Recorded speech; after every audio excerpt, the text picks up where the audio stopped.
Eu até queria falar do Met Gala porque o tema teve muita relação com a arte. Algumas das roupas usadas pelos convidados faziam referências diretas a obras de artistas super conhecidos, mas o assunto que envolve o Met Gala esse ano é um pouco mais profundo do que as escolhas dos estilistas na hora da produção das peças. Oi, eu sou a Mari e eu gosto de me alimentar de teoria com uma pitadinha de arte e cultura pop. Hoje o papo vai ser um banquete. Bora! O Met Gala desse ano aconteceu dia 4 de maio no mesmo lugar de sempre, o Museu de Arte Metropolitana de Nova York. Dessa vez, o tema era Costume Art e os convidados tinham como dress code moda é arte, o que fez com que muitos estilistas escolhessem obras clássicas na hora de produzir as vestimentas. Mas isso não entra no menu do nosso papo. Enquanto o tapete vermelho estava rolando ali dentro do museu, tinha outro burburinho do lado de fora, principalmente aqui na Interwebs. O evento teve como um dos maiores patrocinadores o Jeff Bezos e a esposa dele, a Lauren Sanchez, e as críticas foram muitas sobre a presença do Senhor Amazon como figura central simbólica da maior noite da moda. Foram várias as campanhas de boicote e protestos que relataram as condições de trabalho da empresa, reforçaram a relação direta dos sistemas de vigilância da Amazon com o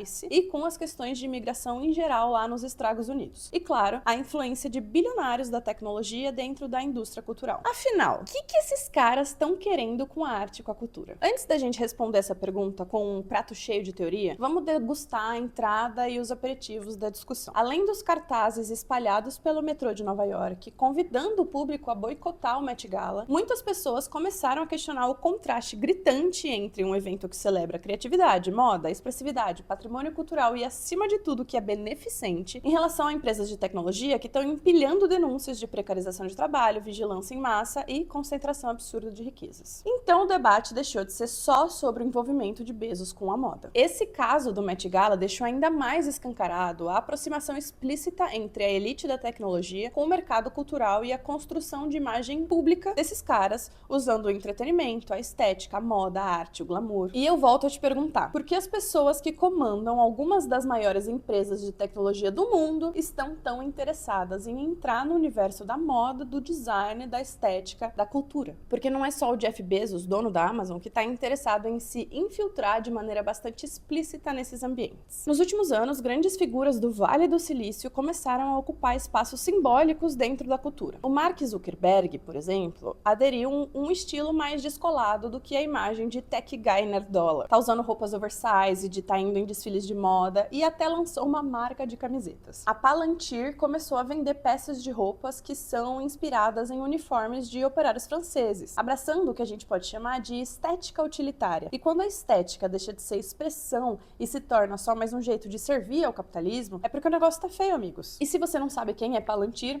é bom se informar, tá? Porque ela é a empresa de tecnologia bilionária com dois dos maiores crápulas da extrema-direita como donos. Ambos são constantemente associados a contratos militares, incentivo de vigilância brutal, genocídio, uso de tecnologia em estratégias políticas, isso tudo só pra começar. E pra gente começar a servir o prato principal, eu repito a pergunta: por que bilionários da tecnologia estão tão preocupados com estética? A revista The New Yorker publicou uma matéria recentemente falando justamente disso. O texto falava sobre a tentativa de construir um taste washing. Já ouviu falar? A tradução mais literal é lavagem estética. A ideia de lavar esteticamente a imagem dessas empresas através da moda, do design, da cultura, da estética, é uma maneira de humanizar as tecnologias que são associadas com automatização, com precarização do trabalho e concentração de poder. Um jeito de desviar o assunto de que, por exemplo, a Amazon e o Bezos apoiam o ICE, porque poxa, ele tá financiando um dos maiores eventos da moda, né? Mas essa lavagem estética não é só da empresa, mas da sua, da minha, da nossa compreensão estética. Quando figuras contraditórias controlam gostos, tendências, desejos e até a nossa construção simbólica do que parece relevante culturalmente, elas deixam de ser peças no mercado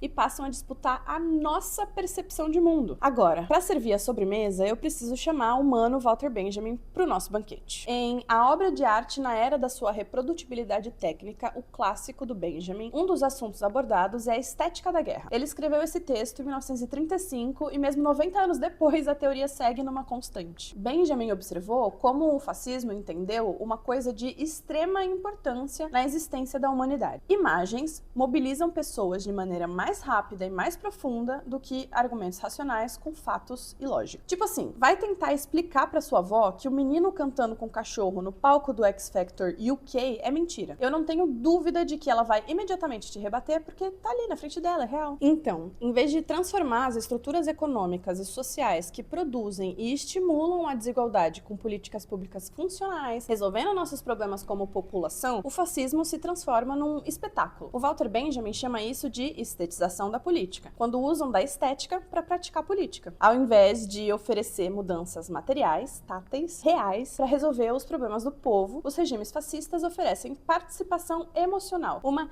ideia de pertencimento, de resolução, de fazer parte do todo. Então a gente vê desfiles, motocicletas, passeatas, arquiteturas monumentais, uniformes, símbolos, bandeiras, músicas, coreografias coletivas e, óbvio, não pode faltar a construção visual mítica da figura de um líder, o famoso mito. Isso tudo cria a sensação de pertencimento e de força coletiva. O povo, quando incorporado ao espetáculo, se sente parte constituinte desse espetáculo e deixa escapar da sua visão que a estrutura social precária que faz ele sofrer nunca é efetivamente alterada. Os problemas não são resolvidos com oração a pneu, mas vai dizer isso pra quem só quer se sentir parte do todo. A estética nunca foi só um detalhe superficial do fascismo. Ela sempre foi um modo de manipulação e de controle. A Palantir decidir fazer roupas que remontam uniformes de operários franceses é um movimento político, não cultural. Essa uniformização visual tem como função desmontar a individualidade dentro da identidade coletiva, como modo de gerar autoridade, disciplina e hierarquia. Não é à toa que a camisa da CBF ficou tantos anos identificadas como o uniforme da direita no Brasil. E para além disso, tem um tantão de coisa que remonta até a época do futurismo na arte. Juventude, força física, velocidade, tecnologia e, claro, a violência como experiência estética também. E é aí que a discussão segue atual. Já consegue responder o porquê de donos de Big Tech quererem se envolver tanto com a cultura? Porque é uma disputa de controle da sensibilidade coletiva para moldar aquilo que é desejável, moderno, inspiracional, aspiracional. Eles entendem que a estética é uma camada de mediação emocional entre poder e população. Porque o drip do Mark Zuckerberg tá muito brabo, né, galera? Mas é uma escolha lembrar que as Big Techs estão constantemente associadas à vigilância, automação em massa, exploração do trabalho, genocídios e uma concentração absurda de riquezas. Big Techs não são minimalistas, não são descoladas, não são artísticas nem criativas e elas não estão motivando sua liberdade de expressão. Elas manipulam o poder opressor para que ele pareça elegante. Porque até os nazistas tinham drip na década de 40, né? Quem controla a estética, controla o que é ideal para a população. E os bilionários de Big Techs sabem disso muito bem. Só falta você saber. E claro, pra gente encerrar o banquete. Um cafezinho, dona Helena, vamos aliviar seu paladar? O Walter Benjamin também fala do contraponto da estetização da política, que é a politização da arte. A gente pode usar os meios de comunicação, a reprodução técnica, a cultura de massa para gerar consciência crítica, para que a gente possa romper com a passividade de espectador da classe trabalhadora, para que a gente permita que outras pessoas entendam essas estruturas que eu falei aqui no vídeo. Vamos usar a criação e a criatividade como protesto. Um beijo.